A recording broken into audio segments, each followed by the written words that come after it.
Hi అండి, welcome to my channel. ఈయనండి మీ దేవిని. ఈరోజు ఇంకొక రెసిపీతో మీ ముందుకు వచ్చేసింది మీ దేవి. ఈరోజు రెసిపీ వచ్చేసి ఆంధ్ర వారి పప్పుచారు అండి. చాలా అంటే చాలా బాగుంటుంది పప్పుచారు. పప్పుచారు చేసినప్పుడు పక్కన ఉప్పు చేప కూడా ఉండాలి కదా, అది కూడా ఈరోజు ఈ రెసిపీలో చూపించబోతున్నాను. ముందుగా మనము వంటలోకి వెళ్ళిపోదాం. నేను ఒక టీ గ్లాస్ అంతా కందిపప్పు తీసుకొని చక్కగా 3-4 సార్లు కడిగేసి ఇదంతా కుక్కర్లో వేసుకున్నానండి. ఉడికేటప్పుడు కొద్దిగా పచ్చిమిరపకాయలు అలాగే కొంచెం నూనె వేసుకున్నాను. 4-5 విజిల్స్ రానిచ్చాను. ఆ తర్వాత పప్పుని చక్కగా మెదిపేసుకొని తగినంత కారం, కొంచెం పసుపు, ఉప్పు, అలాగే ఒక ఉల్లిపాయ, ఒక టమోటా, 4-5 పచ్చిమిరపకాయలు, అంతేనండి. ఇప్పుడు చింతపండు పులుసు కూడా పోసిన తర్వాత తగినంత వాటర్ పోసుకొని, మనకి పప్పుచారు అనేది పలచగా ఉండాలి కాబట్టి నేను సరిపోయేంత వాటర్ పోసుకున్నాను. ఇప్పుడైతే మొత్తం ఇలా ముక్కలన్నీ వేసేసుకున్న తర్వాత ఉప్పు కారం కూడా వేసుకున్నాం కదా, ఇప్పుడు ఉప్పు సరిపోయింది లేదో ఒక్కసారి చూసుకుందామండి. చాలా సింపుల్గా చేసుకోవచ్చండి పప్పుచారు అనేది. చాలా అంటే చాలా బాగుంటుంది, తింటే వదిలిపెట్టరు, అంత బాగుంటుంది. ఇప్పుడైతే ఉప్పు సరిపోలేదు, కొంచెం ఉప్పు కూడా కలుపుకుంటున్నాను. ఇంకా స్టవ్ మీద పెట్టేసి మనము పప్పుచారు అనేది కాగబెట్టేసుకుందాము. సన్నగా కట్ చేసి పెట్టిన కొత్తిమీర కూడా వేసేసుకున్నానండి. ఆ తర్వాత కరివేపాకు, ఇది మా చెట్టు కరివేపాకు అనమాట. రెమ్మలు తుంచుకొని ఆ రెమ్మలు కూడా అలానే వేసేసుకున్నాను. చాలా బాగుంటుంది. ఈ లోపల పప్పుచారు కాగుతూ ఉంటాయి. మనము ఉప్పు చేప కూడా ఫ్రై చేసేసుకుందాము. ముందుగా ఉప్పు చేప ఫ్రై చేసుకోవాలంటే ఉప్పు చేపను కోసుకోవాలి కదా, చిన్న చిన్న ముక్కలుగా కట్ చేసుకోవాలండి. ఇక్కడైతే నేను ఉప్పు చేప అనేది తోక తీసుకున్నాను. తోక చేప చాలా బాగుంటుందండి ఇది. అలాగే గొరకలు కూడా తీసుకున్నానండి. ఈ రెండు కలిపి నేను ఇప్పుడు ఫ్రై చేస్తున్నాను. వీటిని కట్ చేసుకొని 1 గంట ముందు నానబెట్టేసుకున్నాను నీళ్ళల్లో. ఈ లోపల అవి నానుతూ ఉంటాయి. ఇప్పుడు నేనైతే మాత్రం పప్పుచారుకి తాలింపు అనేది పెట్టుకుంటున్నానండి.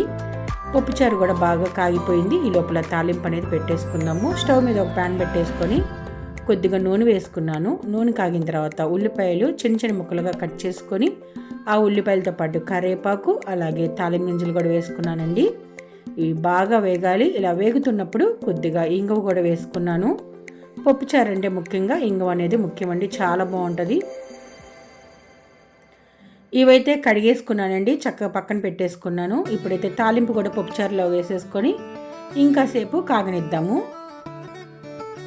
పప్పుచారు అయితే రెడీ అయిపోయిందండి. ఇలా పప్పుచారు అయితే రెడీ అయిపోయింది.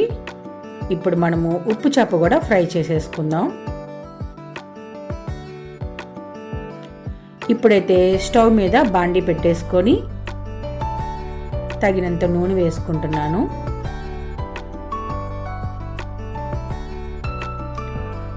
నూనె కాగిందండి. ముందుగా మనం శుభ్రం చేసి పెట్టుకున్న ఉప్పు చేపలు కూడా ఇలా వేసేసుకొని ఒక్కొక్కటిగా వేసుకొని ఫ్రై చేసుకోవాలి.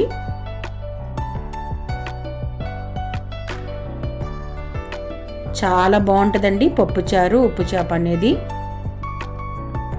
తింటే మాత్రం వదిలిపెట్టరు, అంత టేస్ట్గా ఉంటుంది పప్పుచారుకి ఉప్పు చేప. నేను చెప్పక్కర్లేదు, మీ అందరికీ తెలుసు. ఇవన్నీ ఇలా వేసేసుకున్న తర్వాత సన్న మంట మీద మనం ఫ్రై చేసుకోవాలండి. నేను వీడియో మొత్తం అనేది ఫ్రై అనేది చూపించట్లేదు. ఈ లోపల బాగా ఫ్రై అయిపోయింది. ఇక్కడ నేను గొడ్డు కారం వేసుకుంటున్నానండి, ఎందుకంటే ఇవి బాగా ఉప్పు ఎక్కువ ఉన్నాయి కాబట్టి మనము గొడ్డు కారం అనేది వేసుకోవాలి. ఉప్పు తక్కువ చేపలకి చున్నులపై కారం అనేది వేసుకోవాలండి. ఇప్పుడు కారం వేసాను కదా, ఒక్కసారి కలుపుకొని ఈ కారం కూడా ఈ చేపలకు అన్నిటికీ బాగా పట్టేలాగా కాసేపు నూనెలో ఫ్రై చేసుకుందాం. ఉప్పు చేప అయితే బాగా వేగిపోయిందండి, రెడీ అయిపోయింది. ఇక్కడైతే పప్పుచారు కూడా రెడీ అయిపోయింది. ఇంకా మనం తింటమే ఆలస్యం అనమాట. ఇలా వేడి వేడి అన్నంలో ఇలా పప్పుచారు పోసుకొని పక్కన ఉప్పు చేప నంచుకొని తింటే ఉంటుందండి, సూపర్ అంటే సూపరు. ఆ రోజు 2 ముద్దలు అన్నం ఎక్కువే తింటాం అనమాట, అంత బాగుంటుంది.